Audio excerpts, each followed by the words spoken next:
Hey everyone, my name's Leith. Welcome to my channel.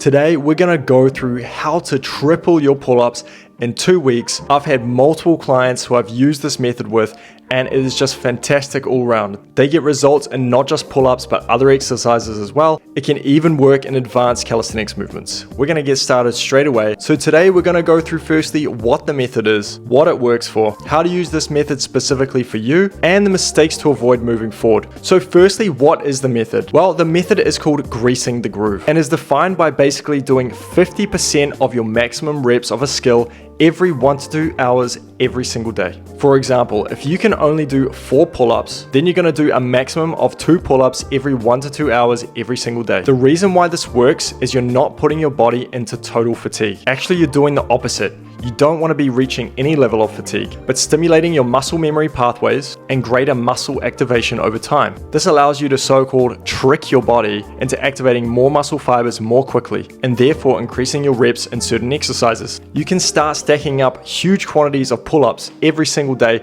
without even feeling fatigue. You can also use this method for other exercises, such as push-ups or dips.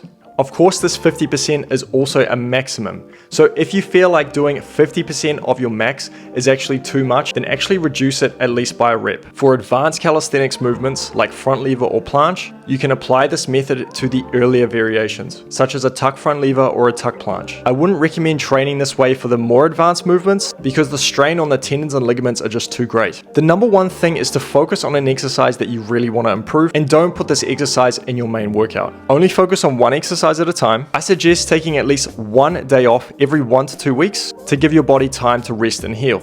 Remember, you're still gaining muscle fatigue without feeling it. My suggestion also is to do this maybe 2 to 4 weeks at a time. Try this method for a technique and then cycle it with normal regular training periods. This will keep your body guessing and making sure you're getting stronger and stronger with progressive overload. If you haven't already, check out my 0 to handstand course. It'll take you from 0 all the way to a handstand within 6 months, guaranteed. I'm gonna place the link in the description below. Okay, now what are the mistakes with this method that we really have to avoid? The first mistake is going to fatigue.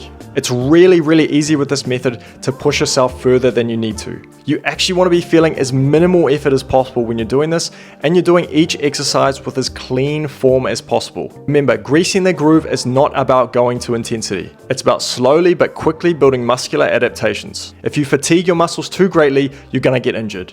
Number 2, training too much or too little. If you're doing 1 hour every day and you find after 3 days you're getting fatigued, you need to cut it back and do less. And sometimes more is not better. Again, if you're only doing 1 hour and you feel like the improvements are not great enough, increase your frequency. Everybody's different, so you have to find out what works for you, and the only way to do that is by starting and trialing. Number 3 is staying consistent. This is a method that relies on consistency. If you're not consistent over days, it's not gonna work. Don't give yourself more than 1 day off during a week during this method.